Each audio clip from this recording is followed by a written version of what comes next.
Hello. In this episode, we're going to examine the very important role of the citizen sector in economic development. This is an often overlooked sector, but one of enormous importance, as we will see, in carrying out the goals of economic development.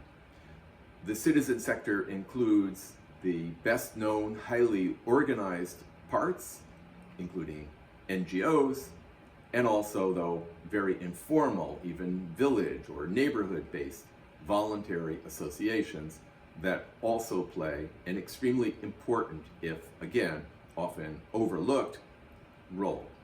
The most organized part are non-governmental organizations, or NGOs, and sometimes called nonprofit organizations, or NPOs.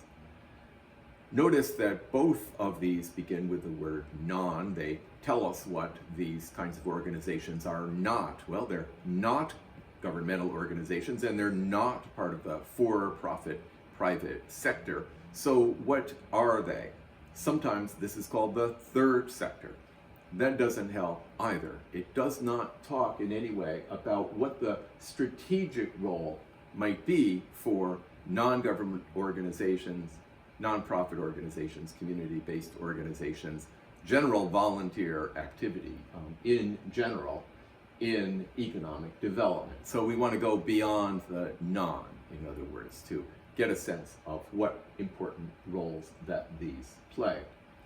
Typically, the roles involve voluntary action, so that the state, in carrying out its roles, such as providing public goods, uses, in some sense, coercion, such as the power to tax. The private sector relies on the profit motive for people to take actions that are in the social interest. In contrast, the citizen sector relies on voluntary activity, voluntary financial donations, and much more commonly, really, voluntary labor, participation, assistance with neighborhood groups, community groups, and so on. So what are their strategic roles? Well, they have potentially important roles in a variety of activities. I'll name a couple here, and then we'll go beyond these. One is in common property resource management. That's worth underlining here, in part because we just covered it in some detail in looking at Chapter 10 in Environment. And we found that Elinor Ostrom, the Nobel laureate in economics, had examined ways in which networks of really voluntary, community-based organizations of some degree of formality nonetheless, and sometimes engaging nested activities across village areas, played a vital role in making sure that common property was not subject to the degradation that is predicted to occur in standard economic theory. The idea, of course, with common property resources, as we remember, is that these are rival but not excludable. That is to say, one person catches a fish in the lake, the next fisher has a harder time catching a fish, and certainly can't catch that same fish, but the time involved to catch a second fish is greater, and so on. One solution is privatization. There you are engaging the for-profit sector. But this had a variety of implications, some of them viewed as very unappealing, so that, for example, the people who had relied on access to these resources might no longer have such access. They might have to move somewhere else. There could be substantial implications for increasing inequality. And finally, less quantified, but also important, this process can lead people to lose the way of life that they have traditionally had and may have reason to value. So that the roles of the citizen sector in managing these activities, as described in Chapter 10 and videos associated with them, play an important role. Right, so these are cases where the activity is rival but not excludable. There are also cases where the activity is excludable but not rival. This includes local public goods, which by the nature of public goods are not rival, but by the locality means that there may be some means of excluding some who do not participate. Economic and productive ideas. This is something examined in more detail when we get to chapter 12 on trade and development, and in particular features of industrialization, policy, and strategy related to trade. But the notion here is that productive ideas are also excludable in the sense, for example, that developing countries are not located where the ideas are being used and where they're very easy to absorb. But on the other hand, they're not rival. One firm's or one person's ability to use an idea and to make use of a productive idea in no way reduces someone else's ability to make use of that productive idea. Doing so might lower someone else's profits, but it would not in any way diminish the ability to use the idea. So we begin to see a general framework here, that we have goods and services, different kinds of economic, broadly speaking, economic activities that are excludable but not rival, rival but not excludable. And indeed, we may extend this logically to think about goods that are partly excludable and partly rival. And this is the notion behind figure 11.2 in the textbook. Here, the two dimensions are just those: rivalry increasing on the x-axis and excludability increasing there on the y-axis. This is not to say that these are the only two relevant characteristics of goods and services that matter for the roles of the three sectors in economic development, but they're two important ones, and two that we're familiar with, two that we'll start with. With respect to rivalry, goods such as common pool are rival but not excludable. With respect to excludability, local public goods, and to a significant degree, productive ideas are excludable but not rival. And then we have this potential section in between. In contrast, private goods, as we know, are rival and are excludable. Public goods are non-rival and non-excludable. We can go back to the basic Venn diagram that the chapter begins with and think about the relationships between the citizen sector, here simply labeled NGOs. Since we're focusing on it, listed on the top, there's no suggested hierarchy of importance. We have NGOs, we have government or the state sector, we have markets or the private sector. There's some inherent overlap, including areas in which all three sectors are active, such as health typically. Sometimes we have cases in which one of the three sectors, for some reason, is not carrying out its obvious organizational comparative advantage, such as in producing goods and services. So that in these cases, one of the sectors can step in to a degree and extend its activities beyond what would normally be seen. An example is where government is inefficient and really maybe even absent from activities in large parts of the country in some cases. In those situations, one often has seen non-governmental organizations stepping in and playing a larger role. There have even been cases where NGOs have stepped into markets, such as rural Bangladesh. BRAC, for example, in that region found that the market was simply not providing some basic goods, simply were not available, such as chalk for schools that they were trying to organize. So temporarily, until the market was able to step in and provide resources, NGOs did those as well. And this is sector extension, as we're calling it.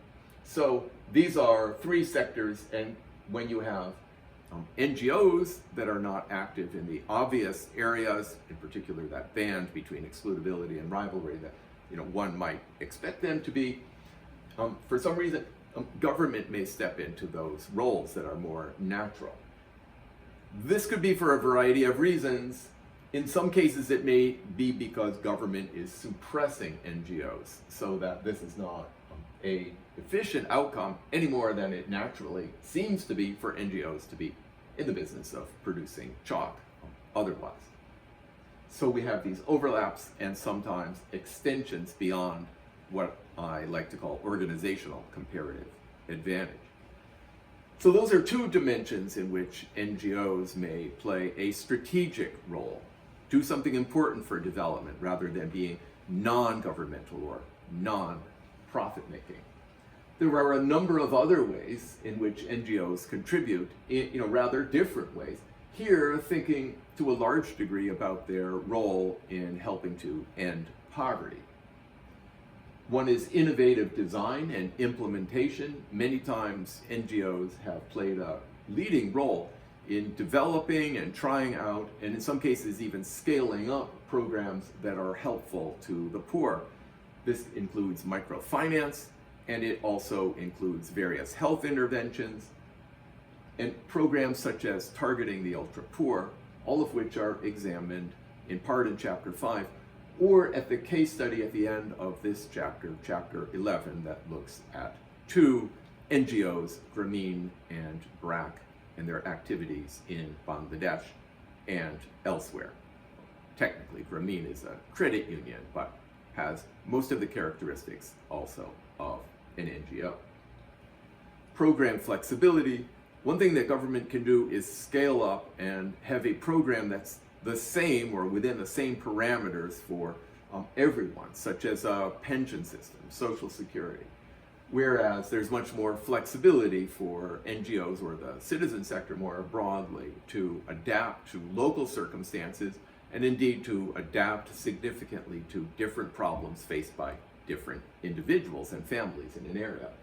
Specialized technical knowledge is often found in the case of NGOs, including those that are based in developed countries, go and work in developing countries, including the least developed countries, such as specialized health skills of different kinds. And they may transfer these also to the community-based organizations that they work closely with. Provision of targeted local public goods, again, that was something that I already mentioned in terms of the fact that these are not rival but may be excludable, but this may be an active role that they play. I mentioned before common property management, design and implementation. So not just management, but also figuring out what would work best in the local circumstances and then working out how best to manage these. Trust and credibility. NGOs don't always have trust and credibility. The government, for example, may well not trust them. Not all NGOs are great, but nonetheless, this is something that is often lacking in government in developing countries and elsewhere, and credibility is often lacking, among other places, in the private sector, where people understand that the goal is to make profits. Another area is in representation and advocacy.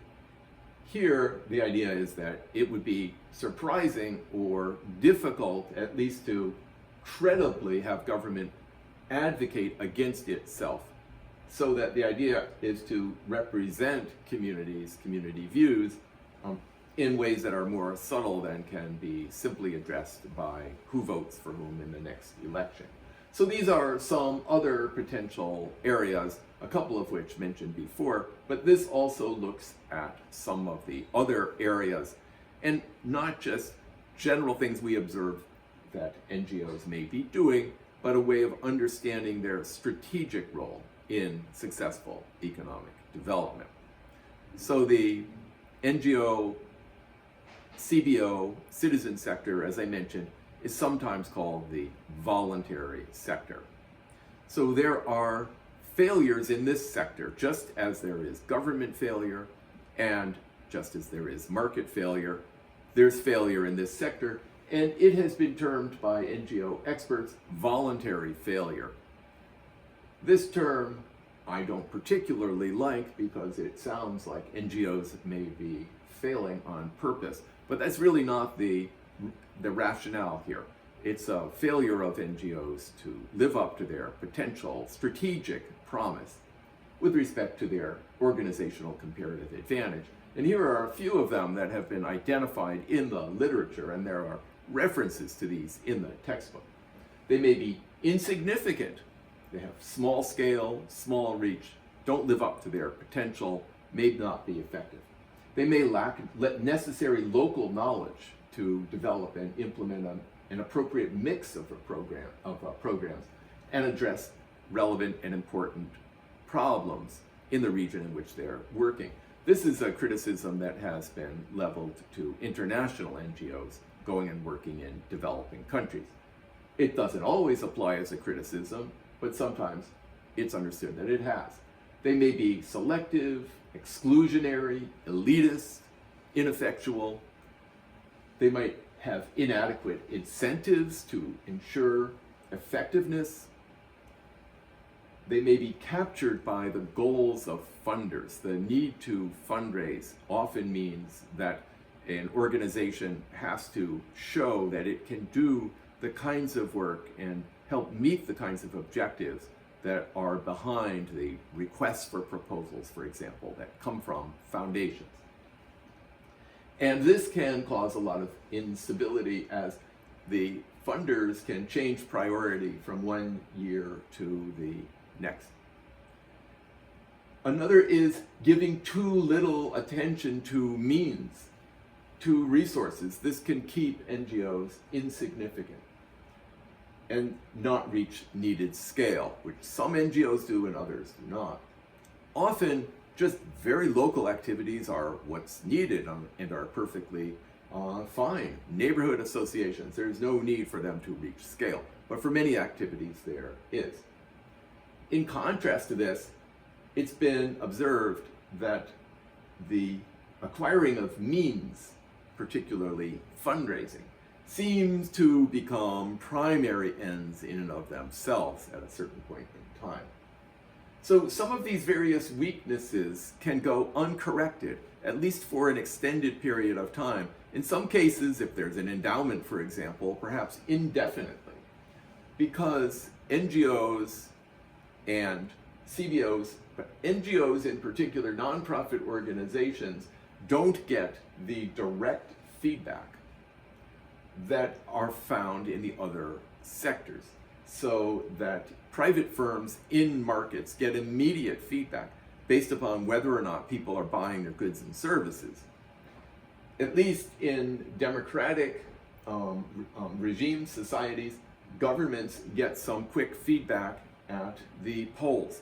They will be voted out, for example, if they don't reach the expectations of the people who voted for them. This is not always the case for NGOs in particular. So once again, we have a question of balance. There's advantages and also disadvantages or potential failures for each of the three sectors. Nonetheless, each play an essential role, and the best that we can, we need also to find mechanisms for addressing market failure, government failure, and what's been termed voluntary failure.